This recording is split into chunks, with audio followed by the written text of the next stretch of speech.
നിലവിലെ ഒരു 10 കൊല്ലത്തെ ഭരണത്തിൽ നിന്നുകൊണ്ട് ഇവിടുത്തെ ന്യൂനപക്ഷങ്ങളുടെ മനസ്സിൽ ചില ചോദ്യങ്ങളുണ്ട്. ആ ചോദ്യങ്ങൾക്കൊരു വിശദീകരണം കൊടുക്കാൻ SDPIക്ക് ബാധ്യതയുണ്ട്. ഒന്ന്, ഏറ്റവും അവസാനത്തെ ചില ഉദാഹരണങ്ങൾ എടുത്ത് പരിശോധിച്ചാൽ, വെള്ളാപ്പള്ളി നടേശനുമായി ബന്ധപ്പെട്ട ചർച്ചകൾ, അദ്ദേഹം മലപ്പുറത്തെ മുസ്ലിങ്ങളെക്കുറിച്ച്, ഇവിടുത്തെ മുസ്ലിങ്ങൾ കാരണം ഇവിടുത്തെ ജനങ്ങൾ ജീവിക്കാൻ അവർക്ക് ശ്വാസതടസ്സം ഉണ്ടാകുന്നു, ശ്വാസം മുട്ടുന്നു എന്ന് പറഞ്ഞ ആളാണ് വെള്ളാപ്പള്ളി നടേശൻ. അതുപോലെ തന്നെ ഒരുപാട് കാര്യങ്ങൾ. പക്ഷേ പിന്നീട് CPM തന്നെ അത് മുസ്ലിം ലീഗിനെയാണ് പറഞ്ഞു എന്നൊക്കെ പറഞ്ഞ് അതിനെ അദ്ദേഹത്തെ പ്രൊട്ടക്റ്റ് ചെയ്തു. അദ്ദേഹത്തെ മുഖ്യമന്ത്രിയുടെ വാഹനത്തിൽ കയറ്റിക്കൊണ്ടുപോയി. ഈ വിഷയത്തിൽ ഇവിടുത്തെ ന്യൂനപക്ഷങ്ങളുടെ മനസ്സിൽ ചില കൺസേണുകളുണ്ട്.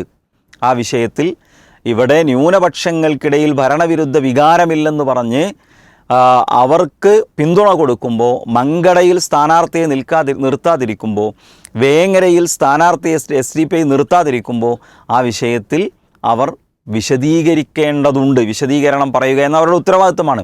ബഹുമാനപ്പെട്ട മുഖ്യമന്ത്രി ഹിന്ദു പത്രത്തിന് കൊടുത്ത അഭിമുഖവും മലപ്പുറം ജില്ലയും ഇവിടുത്തെ കുറ്റകൃത്യങ്ങളെയും ബന്ധിപ്പിച്ച് നടത്തിയ ആ ഭാഗവും, അത് ഇവിടുത്തെ ന്യൂനപക്ഷങ്ങളുടെ മനസ്സിൽ ചില കൺസേണുകളുണ്ട്. അതുമായി ബന്ധപ്പെട്ട് LDFന് പിന്തുണ പ്രഖ്യാപിക്കുമ്പോൾ SDPIക്ക് അത് വിശദീകരിക്കാൻ ബാധ്യതയുണ്ട്. ഇവർ തന്നെയാണ് ഇവിടുത്തെ പോലീസിനകത്തുള്ള സംഘി സാന്നിധ്യത്തെക്കുറിച്ച് നിരന്തരമായി സംസാരിച്ചു കൊണ്ടിരുന്നത്. PM ശ്രീയിൽ ഒപ്പുവെച്ചതുമായി ബന്ധപ്പെട്ട ന്യൂനപക്ഷങ്ങളുടെ ആശങ്കകളെക്കുറിച്ച് ഇവിടെ എല്ലാവരും പറഞ്ഞിട്ടുണ്ട്. ഇതൊക്കെ മറച്ചുവെച്ച് വളരെ പരസ്യമായി LDFൻ്റെ ഭാഗത്തേക്ക് അവർ ചായ്ഞ്ഞു നിൽക്കുമ്പോൾ അതിനുള്ള സ്വാതന്ത്ര്യം അവർക്കുണ്ട്. അതൊന്നും നമ്മുടെ ഭാഗമല്ല. പക്ഷേ അത് പറയുമ്പോൾ ഇതൊന്നും അങ്ങനെ ഒരു വിശദീകരണം ഇല്ലാണ്ട് ഒരു സമൂഹത്തിൽ നിലനിൽക്കുമ്പോൾ മുന്നോട്ട് പോകാൻ കഴിയില്ല. അത് വിശദീകരിക്കേണ്ട ഉത്തരവാദിത്തം അവർക്കുണ്ട്.